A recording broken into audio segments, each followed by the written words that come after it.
Olá, seja bem-vinda, seja bem-vindo a mais um podcast no 12. E eu vou falar pra você, hoje ele tá literalmente no 12 com essa convidada super especial, que tem um conteúdo incrível pra você que é mamãe, e papai que tá aí do outro lado. A gente vai falar sobre fala infantil com ela, que é simplesmente Nadimara Azzolini. Eu vou falar pra vocês a especialidade dela. Ela é fonoaudióloga e ela é especialista em fala e linguagem infantil. Olha só como é um tema importantíssimo. Eu vou fazer aqui esse bate-papo com ela. Eu espero que você aproveite. Aproveita já que você tá aí, já comenta no canal, já se inscreve, deixa seu like e compartilha, porque essa informação pode salvar muitas vidas, pode impactar muitas casas, muitos lares, não é mesmo? Bem-vinda, Nadimara! Obrigada, Grace. Que alegria ter você aqui com a gente. Para mim é motivo de muita alegria ter uma profissional como você aqui, alguém que já trilhou um caminho de tanta superação, que já se especializou nesse tema que é tão importante. E eu queria que você contasse pra gente um pouquinho da sua história. Então, como você apresentou muito bem, eu sou fonoaudióloga, especialista em fala e linguagem infantil e analista do comportamento. Então, por conta dessa especialização em análise do comportamento, hoje 99% do meu público são crianças dentro do espectro autista. Uau. E o último dado que saiu mostra que de 36 crianças, uma está dentro do espectro. Nossa, de 36 crianças Sim. que nascem, uma tem autismo? Isso. Uau, isso. eu não tinha noção que era É, tanto é, assim. é. Eu achava que era uma coisa assim bem difícil Sim. de acontecer. Então é uma coisa mais comum do que a gente imagina. Super comum, porque se você pensar que numa sala de aula muitas vezes tem 25 crianças, 30, 40 crianças, significa o quê? Que ao menos uma está dentro do espectro. E muitas vezes o pai e a mãe nem imagina isso, porque existem vários graus de autismo, Sim, não é? sim. Tem o mais grave, existem Sim, vários graus sim, sobre sim, isso, né, níveis, Nath? existem, então, níveis de suporte. Nível 1, nível 2, nível 3, então assim, e esses níveis vão nivelando mesmo o que é visível para o outro. Então, às vezes, essa criança, ela passa por ela não falar e tudo mais, é um simples atraso, ou muitas vezes passa por aquela criança que é agressiva, que está fazendo birra, e ela está com desajustes comportamentais que, se trabalhados, pode potencializar ela como um ser humaninho. Nossa, que coisa incrível. E quando que você descobriu há quanto tempo você tem? Porque você tem uma clínica hoje que presta Sim. todo esse atendimento. Sim. Fala pra quem tá nos assistindo aonde você fica, como que funciona e por que, Nadi, você decidiu ir por essa trilha, por esse caminho, porque a fono, quando se forma, também tem milhares de linhas de atuação. O que que te fez, assim, despertar pra falar assim, não, eu quero seguir essa linha, eu quero ajudar esses pais, eu quero ajudar essas crianças? E que pergunta interessante essa sua, porque quando eu me formei, eu amo a fonoaudiologia como um todo. Então, eu conversei com um grande amigo e mentor na área de fonoaudiologia lá atrás, e eu falei, eu tô com muitas dúvidas, porque eu amo a fonoaudiologia em todas as suas vertentes. E ele falou, por que você está vendo isso como algo ruim?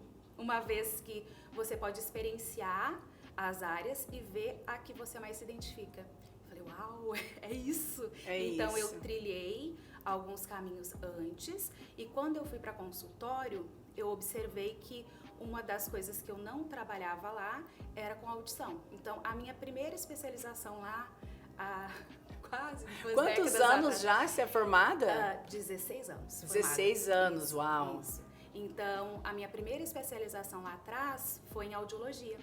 Exatamente por quê? Porque eu queria receber aquele audiograma ali e saber o que estava acontecendo, e não simplesmente olhar o gráfico. Então, e eu acho que esse instinto de querer ir além, e quando eu vi a necessidade latente dessas crianças, e que a fala funcional, muito mais do que uma fala simplesmente de pergunta e resposta, essa criança, ela conseguir pensar sobre a língua, ela conseguir atingir de forma funcional essa metalinguística, me motivou. Eu disse, eu preciso fazer. Então, eu fui para essa área e me especializei nisso, E quando você vê resultado, acho que o resultado incrível. move. Move demais. Eu fico imaginando. Eu tenho uma grande amiga que ela tem o filho autista e ele não fala. Sim. E eu vejo assim a dor, né? Ela fala assim, Grace, tudo que eu amo, tudo que eu mais amaria ouvir era ele falando mamãe. Sim. E ele não fala, ele comunica por sinais, ele, né, assim, daquele jeitinho deles, né? Mas é algo que impacta muito. Eu imagino no teu coração, quando consegue dar esses passos, né? Como que é esse tratamento? É uma vez por semana? É 2 vezes por semana? Como é que funciona esse ritmo? Só pra gente ter noção quem tá em casa e como um pai também, é outra pergunta já, como um pai e uma mãe pode identificar se o filho tem algum grau de autismo ou não? O que acontece? Hoje em dia, as pessoas, elas colocam, não é normal a criança até 2 anos não falar. Pode ser comum, pode estar acontecendo muito, mas não é normal. Por quê? E assim, o que é normal? Nós temos, né, nós fazemos uma média das crianças e a gente sabe que com 1 ano e meio, essa criança, ela já tem que estar falando palavras soltas e iniciando ali para começar a falar frases com 2 palavras. Então, opa, meu filho não está fazendo isso. Vai num especialista. Vai num fonoaudiólogo especialista em fala e linguagem, porque ele vai fazer uma avaliação e é importante que ele personalize essa avaliação e essa conduta terapêutica. Não basta só. Quantas vezes? Depende de cada um. E tem que ser dessa forma. Você tem que olhar um olhar individualizado não só para a criança, mas para o ecossistema dessa criança, o que tem que funcionar para a família também. Sim. Então, por isso que tem que ser uma avaliação muito personalizada. Então, um dos primeiros pontos que os pais em casa podem observar, gente, fica a dica, né? Se a criança já chegou aí aos 2 anos de idade e ainda não está soltando som, está tendo algum atraso em relação a isso, é importante procurar. Às vezes pode não ser nada, né? Sim. Como às vezes pode ser alguma coisinha que você desenvolvendo e tratando com antecedência, pode ter um resultado muito rápido, né? Exato. Uma evolução maior e mais rápida. E o que você fala, Nádia, hoje, dentro desse mundo da fala e da comunicação,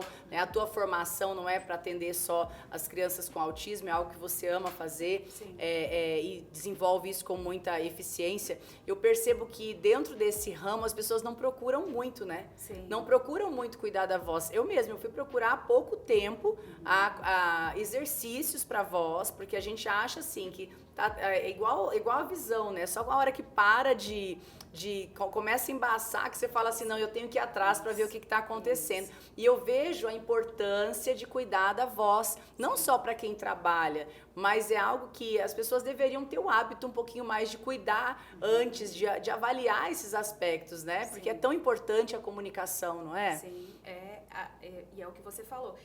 Eu posso não trabalhar profissionalmente com a fala, mas eu tô falando o tempo todo, então em casa eu não estou trabalhando, mas eu tô passando a minha mensagem, eu tô delegando o que eu preciso. Então a voz, ela é importante em todos os ambientes e cuidar dela de forma adequada faz completa e às vezes com exercícios simples, né?